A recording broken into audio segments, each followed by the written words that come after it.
본격적인 대출 억제 방안이 시행되면서 부동산 시장 침체가 심화되고 있습니다. 그동안 집값 회복세를 이끌던 서울마저 아파트 매물이 역대 최대치로 쌓이고 있고, 집을 팔려는 영끌 매물이 속출하지만 매수세를 찾을 수가 없는 상황입니다. 시장에서는 그나마 나타난 매수 문의도 대출이 어려워지면서 포기한다고 합니다. 송파구 중개사무소는 거래량이 감소하면서 매물만 쌓이고 있다라며 대출 규제와 가격 피로감에 관망세가 짙어지고 있다고 전했습니다. 아실 등에 따르면 서울 아파트 매물이 84,214건으로 증가했으며 서울 아파트 역대 최대치인 8만 5천 건에 근접하고 있습니다. 서울 주택시장은 집값 반등장이 나타나면서 지난 7월 7만 9천 건까지 매물이 줄었으나 최근 들어 매수세가 사라지면서 다시 빠르게 매물이 증가하고 있습니다. 또 경기와 인천, 지방 등 전국 17개 시도에서 모두 매물이 쌓이는 상황입니다. 서울 아파트 거래량도 다시 둔화되고 있습니다. 지난 7월 8,872건으로 올해 최대치까지 거래량이 상승했지만 8월 들어 다시 6천 건 수준으로 내려왔고 이후 거래 감소 추세가 심화되고 있습니다. 시장에서는 9월부터 본격화된 대출 억제 정책이 분위기 반전을 이끌었다는 분석입니다. 9월 1일부터 스트레스 DSR 2단계 시행으로 실질적인 대출 한도가 대폭 감소했고 은행권을 중심으로 주담대와 전세대출 제한 시행이 확산되고 있습니다. 신축 아파트도 전세금을 받아서 잔금을 내는 전략이 굉장히 어려워졌습니다. 그나마 영끌족들이 기다리는 건 한국은행의 기준금리 인하가 조만간 시작될 것이란 기대감이지만 시중은행들이 오히려 선제적으로 주담대 금리를 인상하는 등 불확실성이 더 커지고 있습니다. 부동산 경매 시장에 매물이 쏟아지고 있습니다. 전국 아파트 경매 물건이 3년 5개월 만에 가장 많은 월 3천 건을 돌파했고 업무와 상업시설 경매 물건도 4,351건으로 올해 최대치를 기록했습니다. 특히 업무 상업시설 경매 물건은 1년 전과 비교해서 187%나 급증했고 무리해서 투자한 영끌족들의 부동산 매물이 경매 시장으로 넘어가고 있습니다. 경기 침체로 상가 경매는 계속해서 매물이 쌓이고 있습니다. 올해 7월 2,292건의 경매가 진행되면서 11년 만에 최대치를 기록했고 매수세가 사라지면서 낙찰률은 저조한 상황이 이어지고 있습니다. 그나마 수요가 있다는 서울에서조차 오픈형 상가 경매가 유찰되고 있고 동대문구의 한 상가는 8차례나 유찰되는 등 상황이 심각합니다. 또 아파트 시장도 무리한 대출금을 갚지 못한 매물을 쉽게 찾을 수 있으며 대출 규제로 집값 추세가 꺾이면서 경매 시장 불확실성이 더 커지고 있습니다. 경매 시장 관계자는 경매로 나오는 매물 적체 상황이 상당 기간 지속될 전망이라며 하반기에도 부동산 시장 분위기가 쉽게 개선되지 못할 것으로 우려했습니다. 저축은행업권 적자가 지속되면서 분위기가 심각해지고 있습니다.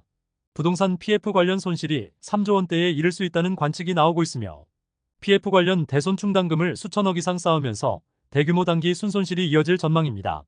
금융권에 따르면 전국 79개 저축은행이 올해 상반기 3,804억 원의 순손실이 나왔습니다. 작년에도 연간 5,559억 원의 단기 순손실로 2024년 이후 9년 만에 적자로 돌아섰습니다. 시장에서는 지방 중소형사에서 수도권 대형사로 리스크가 확산되고 있다는 분석입니다. 상반기 자산 기준 상위 10대 저축은행들 중에서 페퍼저축은행 643억 원과 상상인 저축은행 550억 원의 적자가 나타났습니다. 저축은행을 압박하는 부동산 PF 상황도 심상치 않습니다. 저축은행의 전체 부동산 PF 규모는 16조 6천억 수준으로 3조 2천억 원의 부실 우려와 1조 4천억의 유의금액으로 집계됐습니다. 또 전체 부동산 PF의 위험 노출액이 50%를 초과하고 있습니다. 은행들의 대출 셧다운이 이어지면서 자영업자 상황도 심각합니다. 기존에 받은 대출로 겨우 버티면서 연명하고 있으나 갈수록 높아지는 대출 문턱과 경기 침체로 폐업 위기로 내몰리는 상황입니다. 전문가들은 자영업자 대출이 사상 최대치를 경신하고 있으며 취약 차주를 중심으로 연체율이 10%를 초과하면서 경제 상황이 악화된 자영업자 등이 신빈곤층으로 몰락할 수 있다는 의견입니다. 한국은행 관계자는 차주들의 상환 능력에 따라 선별적인 지원을 지속하면서 회생 가능성이 낮은 취약 자영업자는 채무 재조정 등이 필요하다고 전했습니다. 국내 자영업자 대출 규모가 1,060조를 넘기면서 역대 최대치를 경신했습니다. 최근 4년간 증가한 자영업자 대출금이 300조 원을 초과합니다. 문제는 대출 연체율이 10%를 넘어서면서 국내 경제 불확실성이 급속도로 커지고 있습니다. 한국은행이 발표한 금융 안정 상황 등에 따르면 올해 2분기 자영업자 대출 잔액이 1,060조 1천억으로 집계됐습니다. 대출금 규모와 연체율이 함께 상승하면서 건전성이 악화되고 있고 특히 여러 곳에서 빚을 진 취약차주의 연체율이 10%를 돌파했습니다. 빚으로 빚을 돌려막는 악순환이 계속되고 있으며 특히 자영업자들이 주담대로 받은 대출이 일반 차주 대비 2배 정도 빠르게 늘었습니다. 심각한 건 한계 기업에 내몰리는 기업들도 빠르게 증가하고 있습니다. 2분기 기업대출 잔액이 1,964조 원으로 1년 만에 88조 원 이상 늘었고 연체율도 2.24%로 높은 수준이 지속되고 있습니다. 또 영업이익으로 이자도 갚지 못하는 한계 기업이 속출하고 있습니다.